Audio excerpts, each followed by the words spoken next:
हमने आपको 73.20 कहा था, इसके नीचे प्राइस रहेगा तो आपको डाउन साइड में प्राइस जाता हुआ दिखाई देगा, और अगर इसके ऊपर निकल गया तो 75.50 के टारगेट रखे थे। देखिए मार्केट वहीं तक गया और लुढ़क गया, उसके ऊपर नहीं निकल पाया। अभी क्या है, मार्केट देखिए एक डाउन ट्रेंड बनाते हुए नीचे आ गया, 66.10 का ये सपोर्ट था, इसे भी ब्रेक कर चुका है। तो यहाँ पर हमें इन सभी के ऊपर एक ट्रेंड लाइन लगाने की जरूरत है, और इस ट्रेंड लाइन को फॉलो करते हुए कंटिन्यू नीचे की साइड में चलना है फ्रेंड। अब अभी क्रूड टोटली सेल साइड में है, और सेल साइड के अंदर जो इस वीक के टारगेट हमें रखने हैं, वो मेरा मानना है क्रूड यहाँ से कहीं ना कहीं 64.15 की तरफ का पहला टारगेट तो आपको देगा ही देगा। 64.15 की तरफ का पहला टारगेट रखिएगा फ्रेंड सेल साइड में, और उसके भी नीचे 63.50 का 63.30 की तरफ का जो टारगेट है वो भी आपको गेट 64.15 के करीब का ये, और सेकंड टारगेट आपको जो ये लो है इन कैंडल का, इस जोन में रखना है फ्रेंड 63.50 के करीब का। ये टारगेट आपको अचीव होने चाहिए अभी सेल साइड में बिल्कुल कंटिन्यू फ्रेंड, यानी कि अप साइड से हम कंटिन्यू सेल साइड में हैं।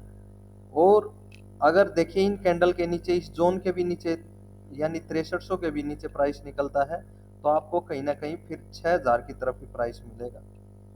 तेजी में कब जा सकते हैं, देखिए ये जो कैंडल बनी हुई है यहाँ पर आवरली टाइम फ्रेम के अंदर 66-70 के करीब का प्राइस है।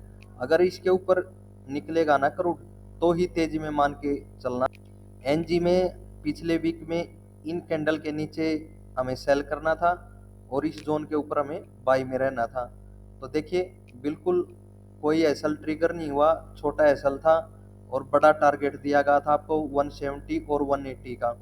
दोनों ही टारगेट देखिए 180 का भी टारगेट आपको अचीव हो चुका है।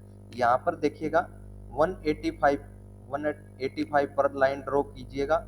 अगर उसके ऊपर क्लोजिंग मिलती है ना, उसके ऊपर आपको आवरली टाइम फ्रेम में क्लोजिंग मिल करके उसका प्राइस ब्रेक हो, उस कैंडल का प्राइस यहाँ पर क्लोजिंग मिले और उसका प्राइस ब्रेक हो 185 के प्राइस पर फ्रेंड, तो ही हम कंटिन्यू तेजी में रहेंगे। अदरवाइज इस रेंज से हम क्या होगा, दोबारा से सेल साइड में जाने वाले हैं, और सेल साइड में आपको वापिस से 160 की तरफ का ये टारगेट, अगर इसके नीचे ट्रिगर होता है प्राइस तो आपको 140 की तरफ का सेकंड टारगेट रखना है फ्रेंड। यानी ये दो टारगेट आपको अचीव हो जाएंगे इसी वीक में। 185 के ऊपर सस्टेन होता है तो 192, और उसके भी ऊपर निकलता है प्राइस तो कंटिन्यू तेजी रहेगी।